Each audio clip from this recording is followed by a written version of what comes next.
love doing a lot of different things. One of my favorite things to do in my free time is bake.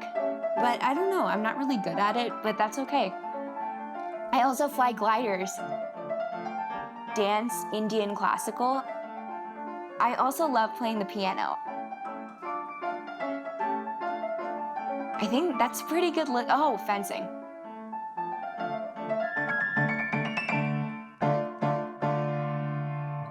Finished at that time.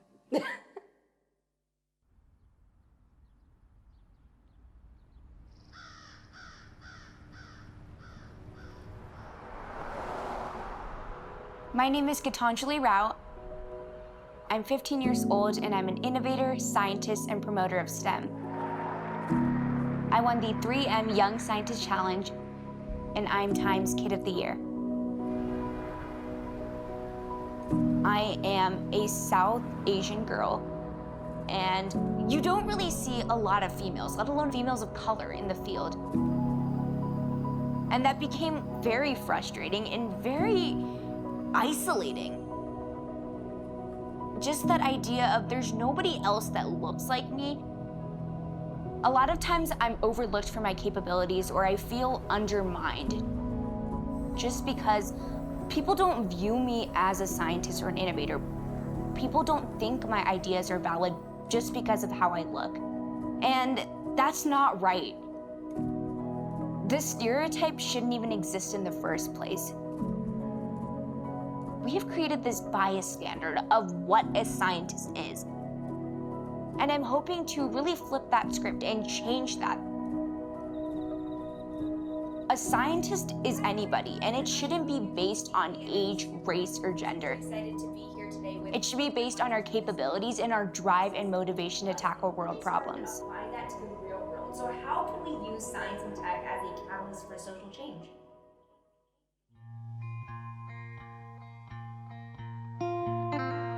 My uncle got me the science kit when I was 4 years old for my birthday or Christmas.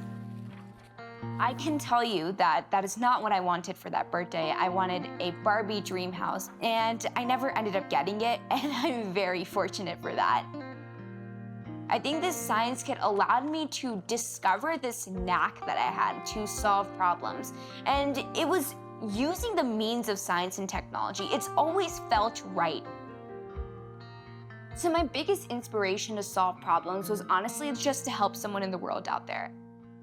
In second grade, I realized that I wanted to combine my love of science with my love of helping people. So I entered a lot of different challenges, and I did that for a couple of years before I applied for the Young Scientist Challenge in 2017. If you ask any of my family members or friends, I'm probably the most competitive person you will ever meet now. But at the time, I was scared of applying something knowing that I would lose. And what I've really done is realize that if I don't try, I'm going to lose regardless. In the beginning of my final presentation at the event, I talked about a little boy named Opemepo. He's 10 years old and lives in Flint, Michigan. And he has The Young Scientist Challenge really set up a platform for me to amplify my voice regarding science and technology, as well as all these devices that I've worked towards creating. So to date, I've created about 10 or 11 innovations, and 3 of them are ones that I've created into fully functioning prototypes, and one of them has already been released.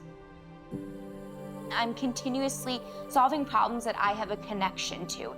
One of my favorite devices, and the one that garnered the most recognition after the Young Scientist Challenge, is called Tetanus.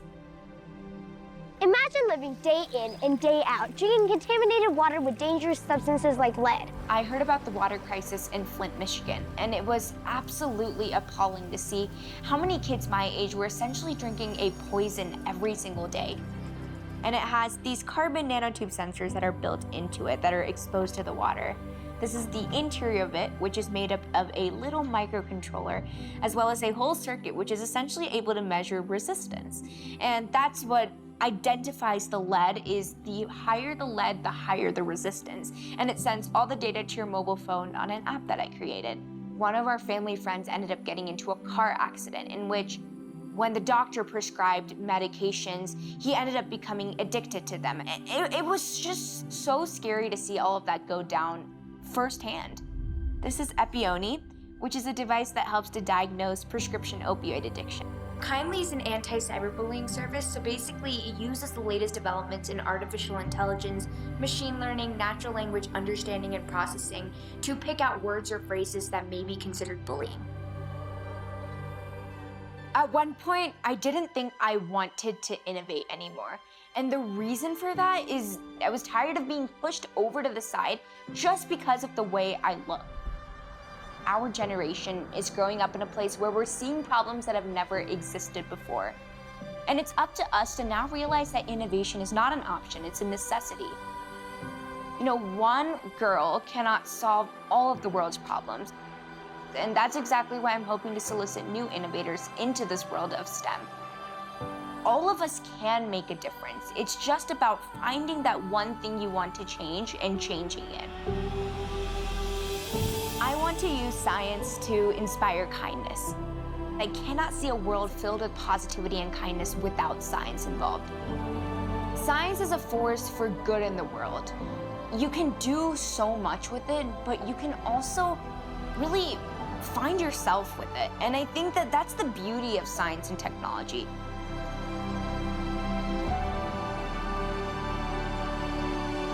I want to see a world where people are not judged on their skin color or their gender or how old they are. If you have the drive and passion and motivation to create a difference in society, nothing else matters.